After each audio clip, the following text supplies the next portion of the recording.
அதிகமா சார்பில் இந்த மலர் மாலையை அணிவிக்க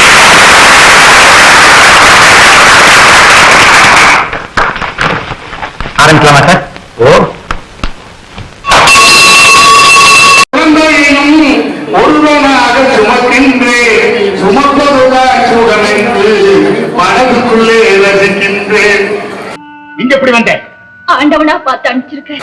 காதலோடு கேட்டேன் நான் தான். குவா குவா சத்தம். ஆனா இப்பெல்லாம் குழந்தைய குவா குவான்னு கத்துறதே இல்லை. நீங்க ஹாஸ்பிட்டல்ல இனிமே கேட்டு பாருங்க. ரூவா ரூவா ரூவான்னு கத்துது. ஏன்னா 10 லட்சத்தை கட்டி அவர் வந்து எம்ஜிஆர் போய் ஒரு குடமுழுக்கு விழாவுக்கு போய் இது கேட்டு போறாரு. எம்ஜிஆர் முன்னூறு வரவேற்று உட்கார வச்சு அவருக்கு உடனே செக் எடுத்து கொடுக்குறாரு. நான் கொடுத்துத்தான் பழக்கம். அந்த செக்கை வாங்கிட்டு வெளியே வர்றாரு. வாரியாரு வாங்கிட்டு பாக்குறாரு.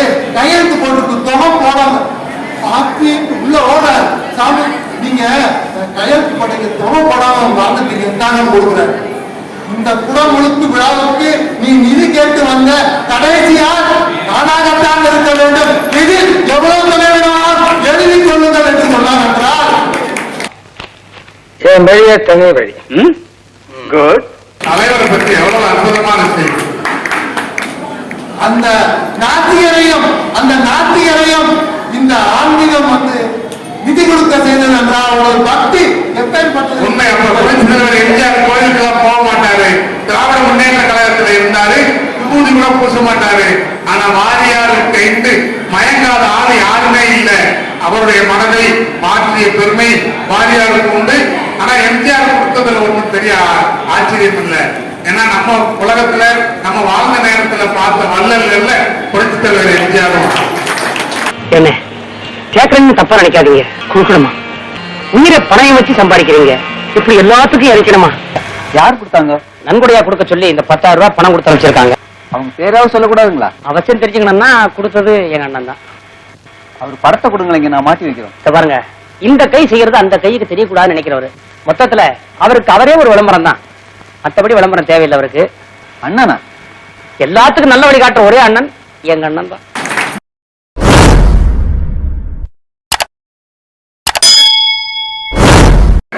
திருக்கோயிலுடைய நிர்வாகத்தினர் ஒரு காரணம். அவர்களுக்கு இணையாக எங்களை அழைத்து வந்து பெருமைப்படுத்திய என் அன்பு தம்பி கவிஞர் மாரி கண்ணன் தன்னுடைய தரப்பு நியாயங்களை சொல்ல வருகிறார். இந்த உலகத்துக்கு வெளிச்சம் தந்தது அமெரிக்காவை சேர்ந்த தாமஸ் ஆல்வா எடிசனாக இருக்கலாம்.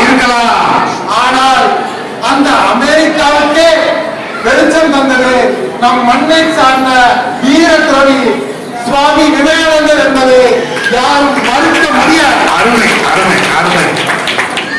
உண்மைக்காக எதை வேண்டுமானாலும் துறக்கலாம்.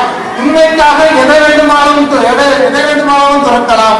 ஆனால் எதற்காகவும் உண்மையை துறந்துவிடக் கூடாது என்கின்ற ஒரு சிறந்த ஆன்மீக சொற்பொழி ஆற்றியவர் நம் சுவாமி விவேகானந்தர்.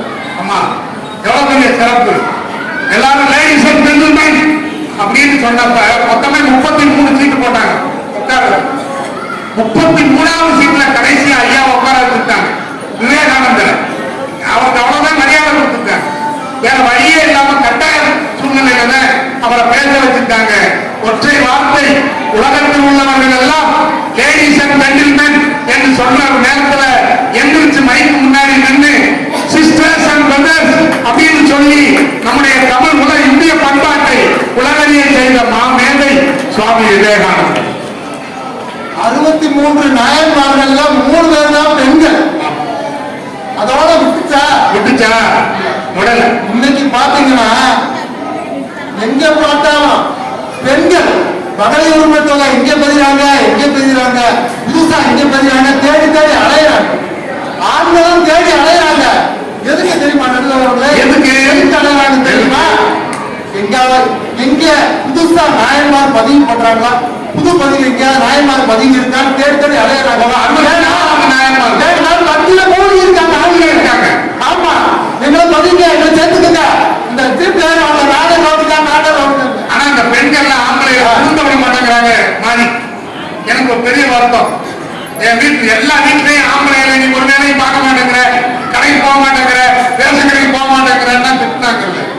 உங்கள் அன்னைக்கு எல்லா ஆம்பளையும் கெஞ்சினேன், நான் போறேன், காரணம் கொடு, நான் ரேஷன் கடைக்கு போறேன், திருந்த விடாம உங்ககிட்ட வரமாட்டேன். இந்த பெண்கள் தான் போய் வாங்கிட்டு வந்தாங்க. ஆண்களை திருந்த விடுங்கம்மா, அடுத்த பொங்கலுக்காவது புரிஞ்ச காலம் 3000 5000 வந்தா அனுபவிச்சுட்டு. ஒரு கோயில்ல ஒரு திருவிழா நடக்குதுன்னா எவ்வளவு கஷ்டப்படுறாங்க. எங்க ஆண்கள் எவ்வளவு கஷ்டப்படுறாங்க. வீட்டு வீடு மாதிரி இப்ப வரி வசூல் பண்றாங்க, கோயில் வரி வசூல் பண்ணி அவ்வளவு ரொம்ப ரொம்ப பாடுபட்டு நடத்துறாங்க அந்த திருவிழா. மாரியார் சாமியார் வந்து 63 நாயன்மார்ல, ஆனா மாரியார் சாமி 64வது நாயன்மார்ல. அப்படிப்பட்ட ஒரு பக்தியில இருந்தார் அவர். அவர் வந்து எம்ஜிஆர் போய் ஒரு குடமுழுக்கு விழாவுக்கு போய் நிதி கேட்டு போறாரு. எம்ஜிஆர் 300 வரவேற்று உட்கார வச்சு அவருக்கு உடனே செக் எடுத்து கொடுக்குறாரு. அந்த செக்கை வாங்கிட்டு வெளியே வர்றாரு. வாரியாரு வாங்கிட்டு பாக்குறாரு, கையெழுத்து போட்டு தொகை போடாம உள்ள ஓடாரு. சாமி நீங்க கையெழுத்து போட்டீங்க, தொகை போடாம வாழ்ந்துட்டீங்க, தாங்க கொடுக்குறாரு. இந்த குடமுழுக்கு விழாவுக்கு நீ நிதி கேட்டு வந்த கடைசியா நானாகத்தான் இருக்க வேண்டும். நிதி எவ்வளவு தொலைவினால் எழுதி கொள்ளுங்கள் என்று சொன்னார் என்றால் தலைவரை பற்றி எவ்வளவு அற்புதமான செய்தி. அந்த நாத்திகரையும் இந்த ஆன்மீகம் வந்து நிதி கொடுக்க செய்தது என்றால் அவருடைய பக்தி எப்பேற்பட்டது. உண்மை. அப்ப புரட்சித்தலைவர் எம்ஜிஆர் கோயிலுக்கெல்லாம் போக மாட்டாரு, திராவிட முன்னேற்ற கழகத்துல இருந்தாரு, விபூதி கூட பூச மாட்டாரு. ஆனா வாரியாருக்கு இன்று மயங்காத ஆளு யாருமே இல்லை. அவருடைய மனதை மாற்றிய பெருமை வாரியாருக்கு உண்டு. ஆனா எம்ஜிஆர் கொடுத்ததுல ஒன்றும் பெரிய ஆச்சரியம் இல்லை. ஏன்னா நம்ம உலகத்துல நம்ம வாழ்ந்த நேரத்துல பார்த்த வள்ளல்கள்ல புரட்சித்தலைவர் எம்ஜிஆரும். புதிய புதிய கோயில்கள் கட்டுறதெல்லாம் ஆண்கள் தான். பெண்கள் டிசைனா புதுசு புதுசா சேலைதான் கட்டுறாங்க. மீனாட்சி அம்மன் கோயில்ல வெளிநாட்டு சுற்றுலா பயணிகள்லாம் வருவாங்க. அதுல பாத்தீங்கன்னா ஒரு வெள்ளைக்காரன் வந்தாரு, அந்த கடையில போய் விபூதி பாக்கெட் கேட்கிறாரு. கடைக்காரன் விபூதி பாக்கெட் கொடுக்குறாங்க. விபூதி பாக்கெட் வாங்கினோடனே அந்த வெள்ளைக்காரன் பாக்கெட்டை வாங்கி கடைக்காரன் கேட்கிறான், என்னையா பாக்குறாங்க, எக்ஸ்பிரி டேட் இருக்கான்னு பார்த்தேன். அதுக்கு கடைக்காரன் சொல்றாரு, இதுக்கு எக்ஸ்பிரி டேட் கிடையாதுடா, இதை நீ பூசினு வச்சுக்க, உன்னுடைய எக்ஸ்பிரி டேட் தள்ளி போகணும்.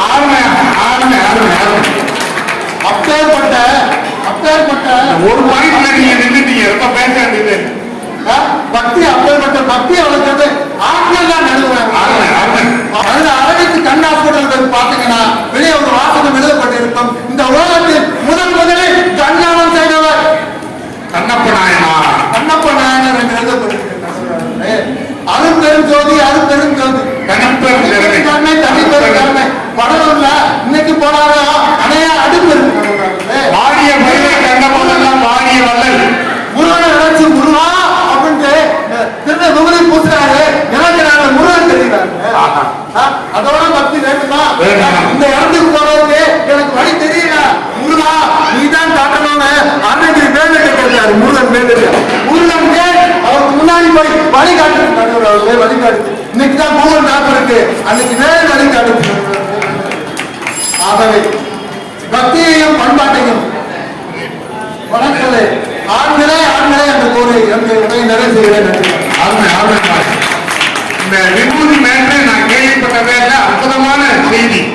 அந்த விபூதியோட மகிமையை இதை விட சிறப்பா யாரும் சொல்ல முடியாது. தயவு செய்து உங்கள் குழந்தைகளுக்கு விபூதி குங்குமம் வைக்கிற பழக்கத்தை ஏற்படுத்துங்கள் என்பதை வேண்டுகோளாக வைத்து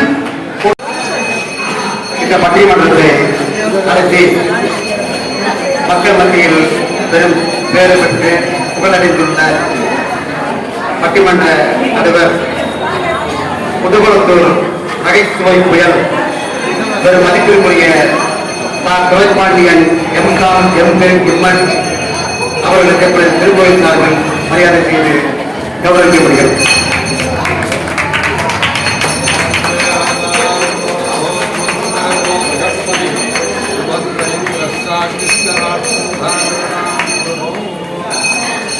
அடுத்தபடியாக ஆங்கிலேயர் என்ற தலைப்பில் ஆன்மீக சொற்பொழிவு நிகழ்த்தி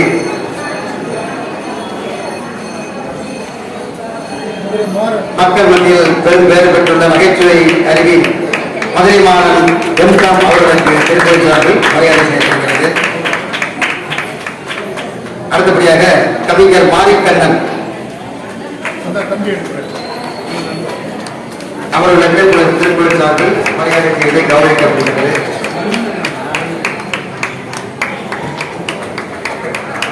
அடுத்தபடியாக பள்ளி முதல்வர் திருமதி வள்ளியம்மை அவர்களுக்கு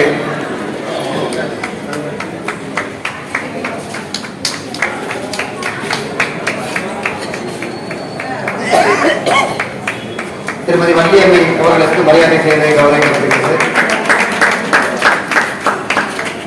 பேராசிரியை ரோகிணி அவர்களுக்கு இப்பொழுது மரியாதை செய்யப்படுகிறது. பன்முக புலவர் திருமதி பாண்டியரசி எம்ஏஎம் அவர்களுக்கு இப்பொழுது திருக்கோயில் சார்பில் மரியாதை செய்யப்படுகிறது. கவிஞர் திருமதி துர்காதேவி எம்எஸ்சிஎம் அவர்களுக்கு இப்பொழுது திருக்கோயில் சார்பில் மரியாதை செய்யப்படுகிறது. அடுத்தபடியாக இந்த நிகழ்ச்சிக்கு ஸ்பான்சர் உபயதாரர் மதிப்பிற்கும் மரியாதைக்கும் உரிய என்கே ப்ரொமோட்டர்ஸ் மற்றும் வசந்த் ஜுவல்லர்ஸ் உரிமையாளர் திரு என் கண்ணன் குடும்பத்தினர் மதுரை சுமக்கள் அவர்களுக்கு திருக்கோயில் சார்பில் மரியாதை செய்து கௌரவிக்கப்படுகிறது. இப்பொழுது சன்மானத்தை பெற்றுக் கொள்ளுமாறு மறுமலையா அவர்களை அன்புடன் கேட்டுக்கொள்கிறோம்.